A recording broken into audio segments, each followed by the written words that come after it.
안녕하세요. 오종혁 국어선생님입니다. 자, 오늘은 중세 국어의 특징 탐구하는 문제 14번 문항을 설명해 드리겠습니다.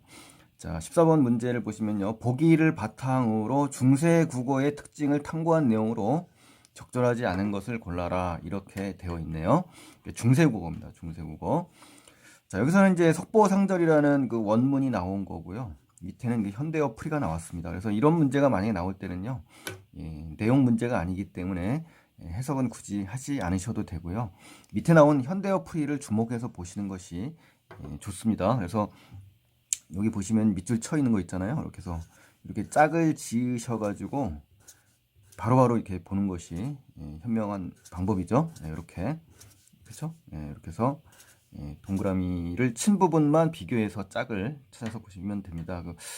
어떤 학생인지 질문했는데 너무 이런 문제가 어렵다라는 질문을 작년에 한번 받았습니다. 근데 그 학생한테 여기를 보지 말고 여기를 봐라 그랬더니 그 다음부터는 잘하더라고요. 그러니까 이제 뻔한 내용인데도 불구하고 이렇게 일러주지 않으면 모르는 경우도 있더라고요. 그 학생이 결코 공부를 못하는 학생은 아니었거든요. 그래서 그런 학생들도 선생님의 그 어떤 조언이라든가 이러한 방법을 받는 거랑 그냥 혼자 푸는 거랑은 또 다르구나라는 생각을 했습니다. 그래서 당연한 이야기라도 이렇게 해드려야 된다는 생각을 평소에 하고 있습니다.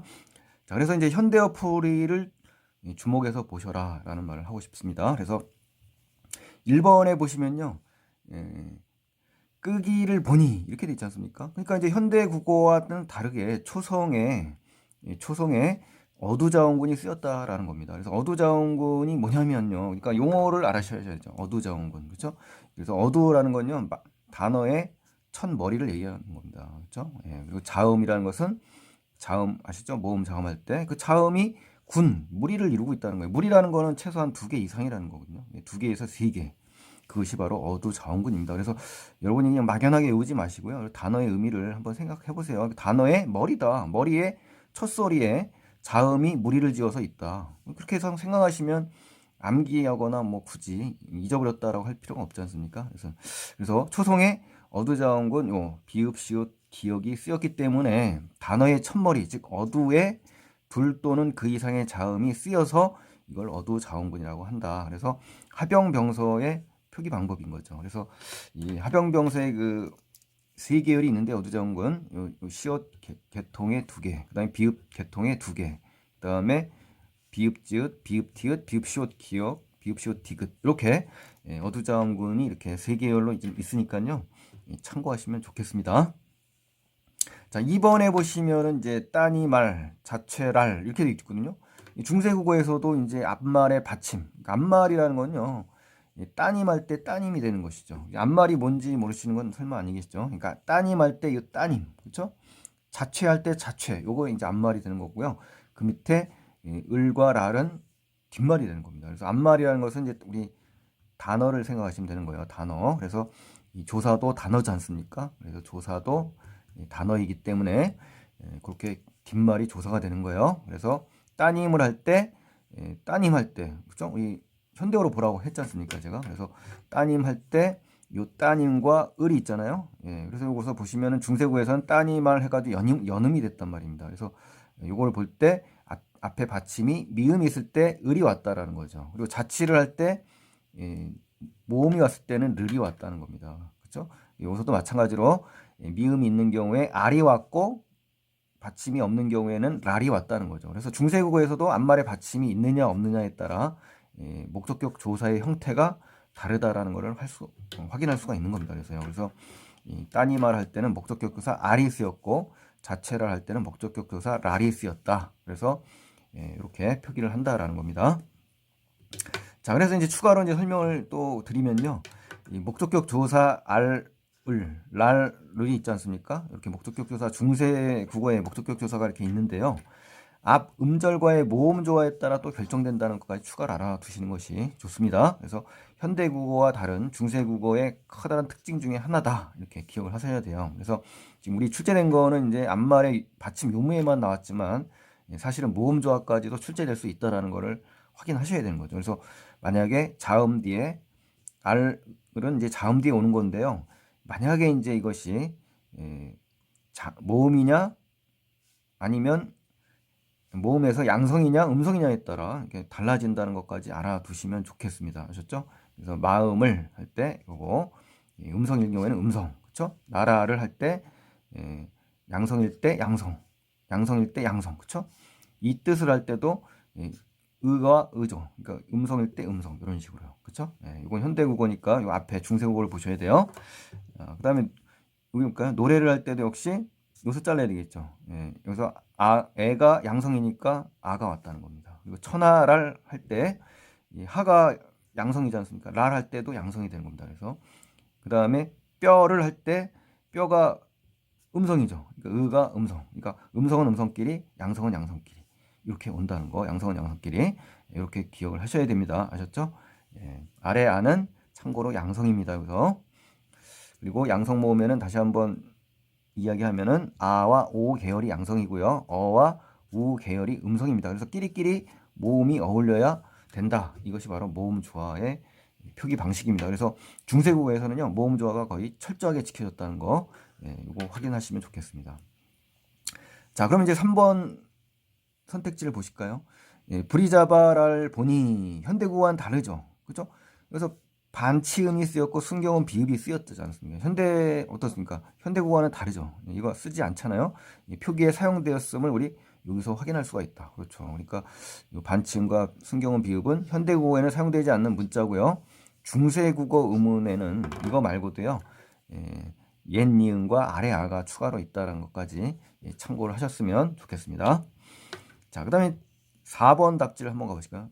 자, 가시니를 보니, 자, 가시니. 중세국어에서도 주체를 높이는 특수 어휘가 사용됐다. 자, 이거 보세요. 가시니는 동사죠, 동사. 가다에서 용언이 나오면 항상 선생님 기본용을 찾는 것이 좋다고 했지 않습니까? 그러니까 가다가 이제 기본용인데, 요거 뺀 나머지 요 부분이 어간이 되는 것이고요. 요 부분이 어미가 되는 겁니다. 그래서 가 다음에 시가 들어갔지 않습니까? 그죠? 그러니까 가시니로 활용이 된 겁니다. 그러니까 요서 니는 어미, 가는 어간이고 요 시는 뭡니까? 선어말 어미가 되는 겁니다. 어말 어미 앞에 있기 때문에 그래서 요 시는 바로 주체 높임 선어말 어미가 되는 겁니다. 그래서 주체 높임 선어말 어미 시에 의해서 높임 표현이 실현이 된 것이지 이 단어 자체, 가시다 자란 단어 자체가 특수 어휘가 아니라는 거죠. 그렇죠? 그래서 주체를 높이는 선어말 어미이지 특수 어휘가 아니다. 이렇게 해서 함정을 팠던 것 같아요. 그래서 이 4번 답지가 잘못된 겁니다. 그래서 추가로 설명을 드리면요. 특수 어휘 중에 이제 주체를 높이는 그 단어들이 있습니다. 예를 들어서 계시다, 잡수시다, 드시다, 뭐 편찮으시다, 주무시다, 돌아가시다, 말씀하시다, 뭐 이런 것들 드시다도 여기 마시다도 되고요. 특수 어휘 객체를 높이는 경우에는요. 들이다, 모시다, 뵙다, 엽주다. 이게 바로 이제 객체를 높이는 특수 어휘입니다. 그러니까 주체 높임과 객체 높임의 특수 어휘를 따로따로 확인을 하실 필요가 있습니다. 그래서 요거까지 나왔다면 상당히 어려웠을 텐데 이제 앞으로 여러분 이제 계속 이런 문제를 부딪힐 수 있으니까 지금 나왔을 때 정리를 해주는 것이 훨씬 효과적일 것 같아요. 그래서 이 객체를 높인다는 건요. 문장의 목적어나 부사어를 높이는 겁니다. 학생들이 모르는 경우가 상당히 많습니다. 이 부분이요. 그래서 출제도 많이 되고요. 그래서 객체는 도대체 문장에서 뭘 높이느냐? 문장의 목적어나 부사어를 높이는 것이 객체 높임이다. 그리고 주체 높임은 주어를 높이는 거고요. 그렇죠? 상대 높임은 청자를 높이는 겁니다. 그래서 반드시 이 높임의 종류를 구별을 하실 필요가 있다. 시험에 아주 잘 나옵니다, 여러분. 그러니까 꼭 기억하세요. 자, 그 다음에 5번 답지에 가시면요. 걸음조차를 보니 현대구와 달리 이어 적기를 했다. 이어 적었다는 얘기는요. 말 그대로 이 걸음이라는 것이 끊어 적었잖아요. 이것을 갖다가 이 걸음으로 이 리을이 뒤에 리을로 바로 연결될 때 연이어 될 때 이제 이어 적는 겁니다. 연철이라고 합니다. 연달아 적었다는 뜻이에요. 이 조차도 역시 조차로 썼을 때는 연음이 된 거죠. 그죠? 연철이 된 겁니다. 그래서 이어 적기를 썼다. 이렇게 기억을 하시고요. 중세국어에서 적는 법 3가지 한번 확인해 보시죠. 중세국어에 이어 적기를 주로 썼거든요. 앞말의 종성, 즉 받침이죠. 받침일 뒷말의 초성에다가 내려 적는 겁니다. 그래서 사람이가 사람이로 이렇게 내려 적을 때 이걸 갖다가 이어 적기라고 합니다. 그래서 특징이 표음주의입니다. 그러니까 표기에서 발음을 더 중시한다는 얘기죠. 그래서 15, 16세기 중세 시대 때 쓰인 거고요. 거듭 적기 있잖아요. 앞말에 받침 종성을 적고 뒷말에 초성에도 또 내려 적는 겁니다. 그러니까 두 번 나오는 겁니다. 똑같은 의문이. 그래서 사람이 할 때 이 미음 미음이 두 번 나오는 겁니다. 그래서 과독입니다. 그러니까 이어적기와 끊어적기의 중간 과독이 역할을 한다 이렇게 생각하시면 되고요. 17, 19세기 근대 국어에 주로 나왔습니다. 마지막으로 끊어적기. 현대 국어와 많이 친숙하죠. 앞말의 종성을 적고 뒷말의 초성에는 이응을 적는다. 이렇게 사람이 할 때 사람이 그렇죠? 이렇게 끊어 적는 겁니다. 그래서 표의주의라고 합니다. 뜻을 구별하기 위해서 이렇게 끊어 적는 거니까. 그래서 20세기 현대 국어에서는 바로 이렇게 적는다. 그래서 여러분께서는 이어적기, 거듭적기, 끊어적기를 반드시 알아두시면 좋겠습니다. 그래서 이어적기를 연철이라고 하고요. 그 다음에 거듭적기를 중철 또는 혼철이라고 합니다.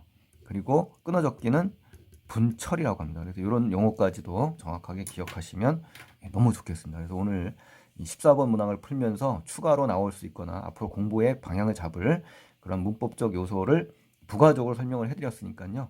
이왕 나온 김에 문제를 분석할 때 이것까지 정확하게 공부를 하신다면 훨씬 유익한 공부 방식이 될 것으로 믿습니다. 자, 그럼 오늘 구독 안 하신 분들은 구독 반드시 눌러주시고요. 좋아요하고 질문사항 댓글 남겨주시면 정말 고맙겠습니다. 다음 시간에 또 뵙겠습니다. 고맙습니다.